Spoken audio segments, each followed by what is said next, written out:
High নমস্কার বন্ধু, good morning. আমি চন্দ্র মল্লিক, তোমরা দেখছো আমার ইউটিউব চ্যানেল। আমার ইউটিউব চ্যানেলে তোমাদের সকলকে স্বাগত। বন্ধুরা, তোমরা কেমন আছো? আশা করছি তোমরা সকলে খুব ভালো আছো, আমিও খুব ভালো আছি। বন্ধুরা, আজকে আমি 26শে ডিসেম্বর কর্মসংস্থান থেকে মোস্ট ইম্পর্টেন্ট 20টি জেনারেল নলেজ অর্থাৎ জিকের কোশ্চেন তোমাদের সঙ্গে আলোচনা করব। বন্ধুরা, তোমাদেরকে একদম মুখস্থ করিয়ে দেবো। তোমরা যারা পার্ট 1টা দেখেছো তারা বুঝে গেছো যে তোমাদেরকে পুরো মুখস্থ করিয়ে দিয়েছি।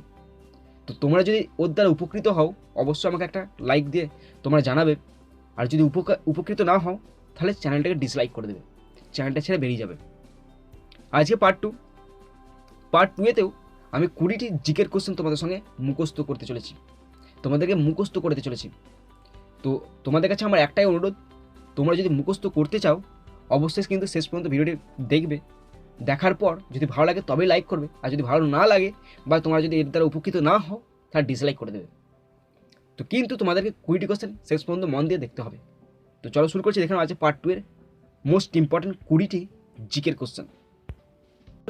আজকে আমাদের পার্ট 2, এর আগে পার্ট 1 করেছিলাম। তোমরা যারা পার্ট 1 দেখোনি, দেখো ডিসক্রিপশন বক্সে লিঙ্ক দেওয়া আছে, তোমরা সেখান থেকে দেখে নাও। আজকে আমাদের পার্ট 2 আমরা 21 থেকে 40 পর্যন্ত মুখস্থ করব। তোমরা অবশ্যই শেষ পর্যন্ত দেখবে। এই একটি তোমাদের কাছে আমার একটি শুধুমাত্র অনুরোধ। তো প্রথম কোশ্চেন আমাদের ভারতের স্বাধীনতা সংগ্রাম থেকে আছে। ভারতের স্বাধীনতা সংগ্রাম থেকে আছে প্রথম কোশ্চেন, 21-এর কোশ্চেন।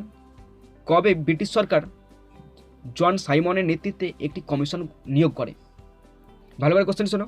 কবে ব্রিটিশ সরকার জন সাইমনের নেতৃত্বে একটি কমিশন নিয়োগ করেন? সঠিক আনসার 1927 সাল।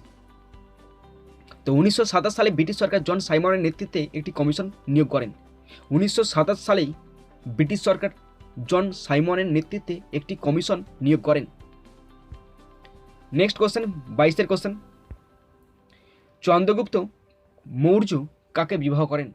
চন্দ্রগুপ্ত মৌর্য কাকে বিবাহ করেন? সঠিক আনসার সেলুকাস কন্যা হেলেনকে। তো চন্দ্রগুপ্ত মৌর্য সেলুকাস কন্যা হেলেনকে বিবাহ করেন।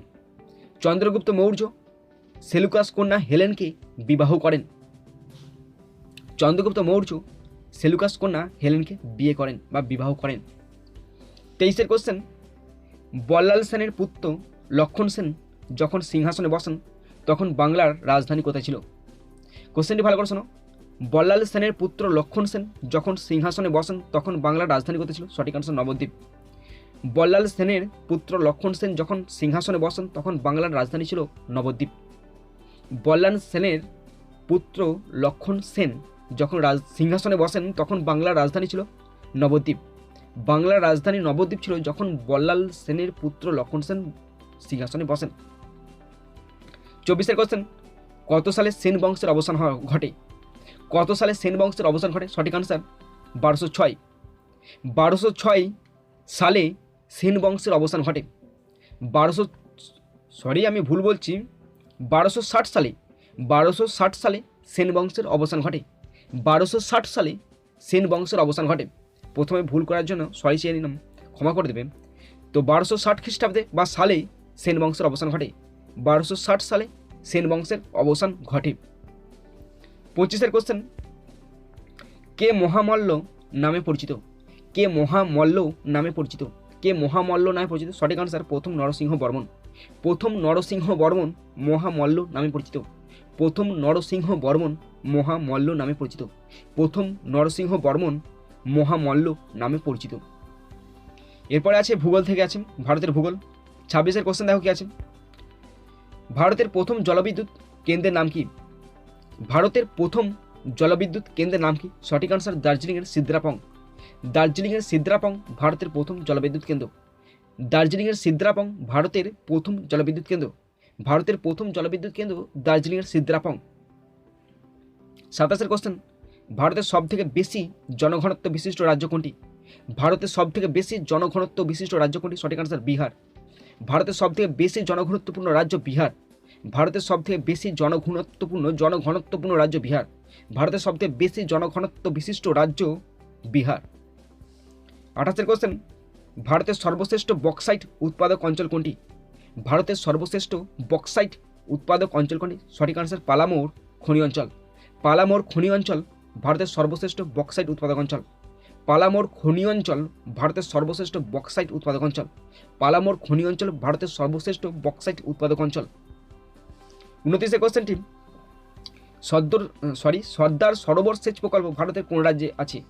সর্দার সরোবর সেচ প্রকল্প ভারতের কোন রাজ্যে আছে? আমরা সকলে জানি গুজরাট। তো গুজরাটে সর্দার সরোবর সেচ প্রকল্প আছে। গুজরাট রাজ্যে সর্দার সরোবর সেচ প্রকল্প আছে। নেক্সট কোশ্চেন, 30 কোশ্চেন, আহমেদাবাদ শহরটি কোন নদীর তীরে আছে? আহমেদাবাদ অর্থাৎ আহমেদাবাদ, আমরা যেটাকে বলি আহমেদাবাদ, সেটা হচ্ছে আহমেদাবাদ শহরটি কোন নদীর আছে? আনসার সবরমতী। সবরমতী নদীর তীরে আহমেদাবাদ শহরটি অবস্থিত। সবরমতী নদীর তীরে আহমেদাবাদ শহরটি অবস্থিত। সবরমতী নদীর তীরে আহমেদাবাদ শহরটি অবস্থিত। আহমেদাবাদ শহরটি সবরমতী নদীর তীরে অবস্থিত। এরপরে কোশ্চেনগুলি আন্তর্জাতিক ভূগোল থেকে আছে, ভালো করে দেখে নাও। 31 কোশ্চেন, কোন দেশকে দক্ষিণের ব্রিটেন বলে? কোন দেশকে দক্ষিণের ব্রিটেন বলা হয়? সঠিক আনসার নিউজিল্যান্ড। নিউজিল্যান্ডকে দক্ষিণের ব্রিটেন বলা হয়। নিউজিল্যান্ডকে দক্ষিণের ব্রিটেন বলা হয়। নিউজিল্যান্ডকে দক্ষিণের ব্রিটেন বলা হয়। 32 কোশ্চেন, কঙ্গো উপত্যকার অতিশয় খর্বাকৃতির লোকেদের কি বলে? কঙ্গো উপত্যকার অতিশয় খর্বাকৃতির লোকেদের কি বলে? Answer pygmy. কঙ্গো উপত্যকার অতিশয় খর্বাকৃতির লোকেদের বলা হয় পিগমি। কঙ্গো উপত্যকার অতিশয় খর্বাকৃতির লোকেদের বলা হয় পিগমি। কঙ্গো উপত্যকার অতিশয় খর্বাকৃতির লোকেদের বলা হয় পিগমি। 33 কোশ্চেন, ইউরোপের রুর উপত্যকায় প্রধান খনিজ সম্পদ কোনটি?